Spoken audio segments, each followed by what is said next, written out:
No terve. Nyt seuraa sairauskertomuksia ja toipumistarinoita. Lähdettiin Topin kanssa pikkusen lenkille tässä. Topilla oli nimittäin semmonen homma, että tänään oli tuo tikkien poisto. Eli Topilta poistettiin silloin pari viikkoa sitten silmä ja tänään oli tikkien poisto. Topi. Näytä, minkä näköinen sulla on nyt se tuon näköinen. Se on hirmu hyvin, on parantunut Topilta silmä. Joo, ei oo mitään, jatketaan vaan matkaa. Anteeksi kun häiritsin. Topi arveli, että mitä se keskeytti hänen lenkkeilyt. Mutta joo, tosiaan niin silmä poistettiin. Todella hyvin on parantunut. Ja nyt ehkä vähän on näyttää niinku siltä, että lehtiä sattaa.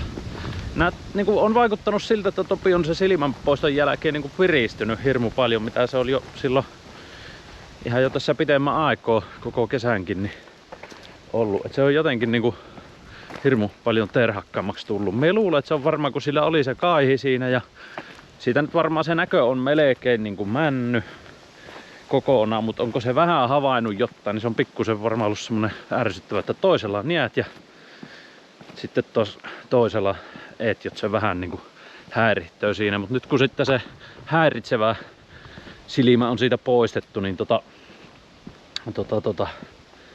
nyt varmaan vähän enemmän niinku teräväpiirtona näkyy vaan yhdellä silmällä, niin sehän saattaa olla jopa parempi. Et siinä hyvin on innokkaana aina lenkille lähössä, kun vaan sanoo, että nyt lähetään. Topi on tosiaan 13,5-vuotinen on nyt. No sitten lisää. Tässä on vähän sairasteltu ihekki. Eilisen päivän meikäläinen oli petipotilaana. Tai oikeastaan Mauri sairastui tuossa viikonloppuna. Se oli, puhutaanhan nyt lauantaita vaste. Joo, lauantaita vaste. Tuli kippiksi yöllä. Piti oksentoa ja sitten nousi kuume ja lauantai oli kuume ja sunnuntainakin oli pikkusen vielä oli kuumetta ja eilen oli jo sitten silleen parempi ja meikäläisellä sitten alkoi silloin maanantaita vasten yöllä. Niin sit rupes mahaa kurlahtelemaan ja ei kun kaikki valuu vetenä läpi. No sitä sen aamupäivä eilisen siinä kesti. Sitten rupesi kuumetta nostamaan, lihaksia särkemään ja päätä pakottamaan ja pyörrytti ja kerran piti käydä laatotushommissa vessassa, mutta sillä pääsi siitä, että oikeastaan sitten niin sitä kuumeilua nyt oli iltaan asti. Viime yönä sitten aika lailla voisi sanoa, että paranin. Tänään on ollut vielä semmonen aika nuutunut olo. Nyt alkaa olla jo ihan kohtalaisen ok. Ja niin päivän mittaan tässä virkistynyt. Maha vähän tuntuu semmoiselta ouolta vielä, mutta ihan ok se on. No nyt sitten tänään päivällä niin äitillä alkoi se. Äiti on nyt siellä petipotilaana. Totta pääsee yhtä vähällä kuin meikäläinen, että ei joku nyt sitten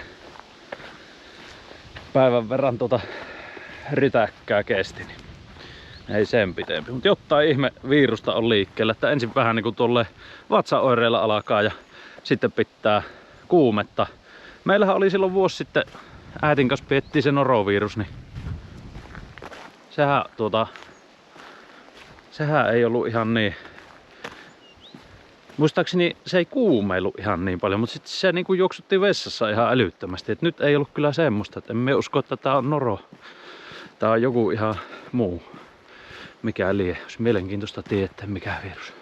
Mitä viruksia, vaan niitä on niin paljon nykyisin noita viruksia jatkuvasti. En sitä tiedä.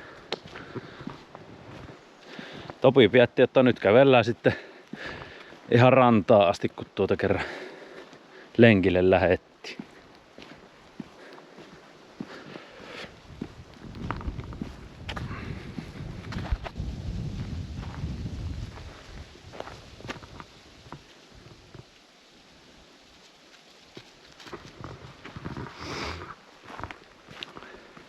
tänään nyt ei sen kummempaa riehtasemista tässä vielä kehto tehdä. Pelkkä tää kävelykin, niin pistäähän tuo jo puuskuttamaan. Silloin ennen sitä, mikä päivä, sunnuntai-iltana kävin vielä ihan juoksulenkin tekemässä, mutta sitten se yöllä alkoi. Sunnuntai oli kyllä vähän semmonen vetämätön olo, niin silloin vähän ihmetteli sitä, mutta sitten taas lenkki kulukin hirmu hyvin. Mä arvelin, no jos se nyt on tauti tulossa, niin kyllä se lenkki sen ainakin laukasoo sit vielä. Oishan tuo voinut tulla muutenkin. Joo. Myötä Stopin kanssa vielä vähän käppäillään, niin sit meinasit pitää käydä tuossa yksi halkosäkki ainakin nostaa, niin saa tonne keskusuunille puita. Puita, kun pitää tupia jo vähän lämmitellä, on sen verran vilposet ilmat. Nyt alkaisi olla mökkilöillä jo pikkusen lehtien puhaltamistakin, mutta vielä jos pienen hetken vuottaisi, että tippus nuo lähes kaikki, niin ei tarvitsisi moneen kertaa sitten. Ei se nyt varmaan vielä ole Talaviitiellä kuitenkaan tekemässä, niin kun ei lunta tulee, eikä hirveästi pakastu, niin lähtöä ne sitten. Pitkä ennuste ei ainakaan vielä semmoista luppaile. Tulee.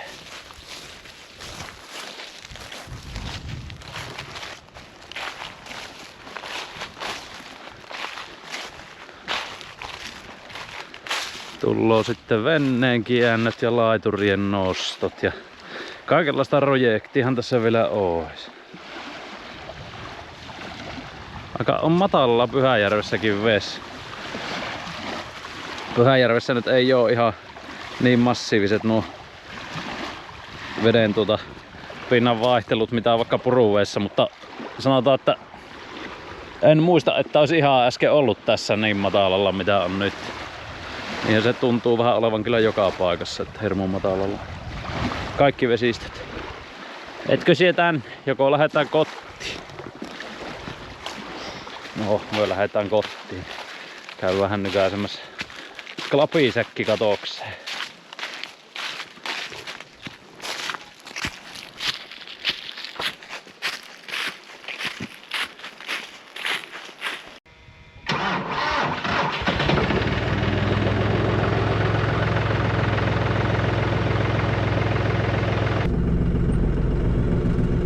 Kehno kun meinas kerätä ihan pimmii tulla tässä ennen klapisäkin siirtämistä, kun lähdettiin kaverin kanssa vielä metsäretkelle, tuli kutsu, niin pyörähettiin pienellä kävelykierroksella. Ihan hyvähän tuo teki, ei tuo vaikka aamulla on vielä vähän nuutunut olo, mutta koko ajan vaan voimat pallautuu tässä päivän mittaan, niin nyt alkaa olla jo ihan hyvä, ettei tien mieli jo lenkille lähti, ihan oikeesti juoksulenkille. Ehkä nyt ei vielä tänne. Ja ei se varmaan tekis pahoa vaikka huomisenkin vielä jättäis lenkkeilemään. Otetaanhan nuo rukkipiikit tuolla.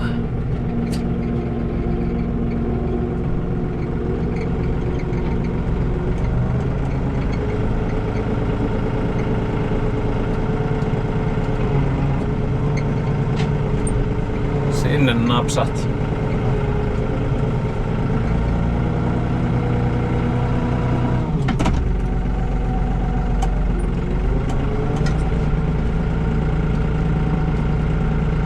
Joo, mutta vielä tässä nyt kerkiin jää jotain käpset tälle iltaan, niin otetaan tuosta tosiaan klapisäkki tuohon katokseen vähän lähemmäs. Siitä on aina helppo sitten tonne keskusuunille noita siirrellä puita.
Pikkusen, en tiedä mihin nuo menee nuo piikit, pikkusen heiluu tuo säkki.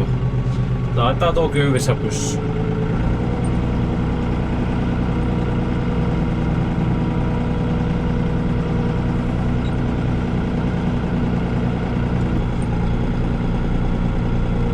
Valametti on vielä siinä, pitää tuo perunan nostokone pesasta viedä pois. Ja halliin pitäis käydä raivailemaan, että sais sitten näitä koneita ja vehkeitä tuolta talveksi tuonne halliin paremmin sovitettu. Jos sais Valametillekin Valmet Poloiselle sinne paikan. Se olisi ihan hyvä. Pikkusen on kyllä lihavan näköinen tää säkki, mut kaltaa suohan kun mahtuu. Ei vitsi. Joutuuko tuon keskitolopa ottamaan pois?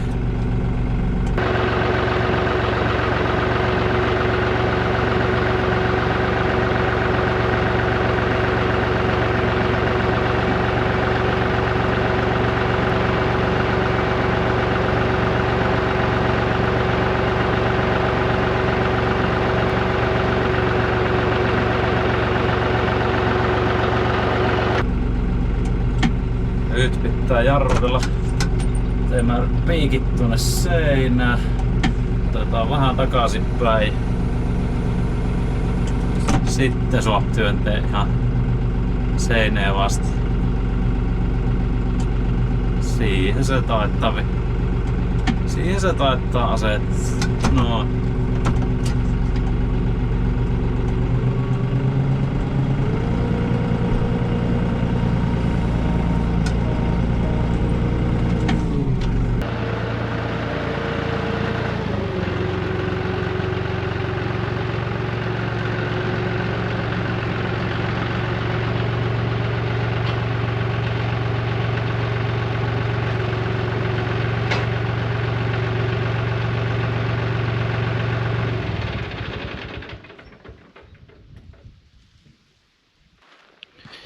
No niin, siellähän se on. Vaikka pikkusen aina jotain suop aikaa.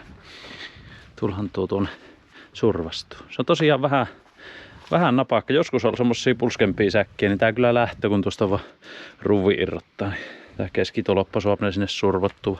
Nää on tässä vähän lähempänä, kun tässähän alun perin meillä on tiellä puuliitertiellä, mikä mulla nyt on pajana. Sitten kun mulla sitä hiihtohommaa oli joskus aika aktiivisesti ja tehtiin sitä suksenvoitelutillaa ja semmoista, niin rakenneltiin sinne semmoset. Sitten jäi vähän niinku puuliiteri puuttumaan, niin tää nyt on tässä sit katos ollut vaan siirretty aina säkit tähän. Niin kyllä siihen pari säkkiä sopii niitä jonkun akkoa polttella. Joo, minä ruppin keskusuuniin vähän lämmittelemään, niin tarkennoon muata. Mutta kiitoksia taas katselusta. Tämmöiset käpsämiset tänään. Pistäkää peukkoa, jos tykkäsitte. Palataan. Morjes.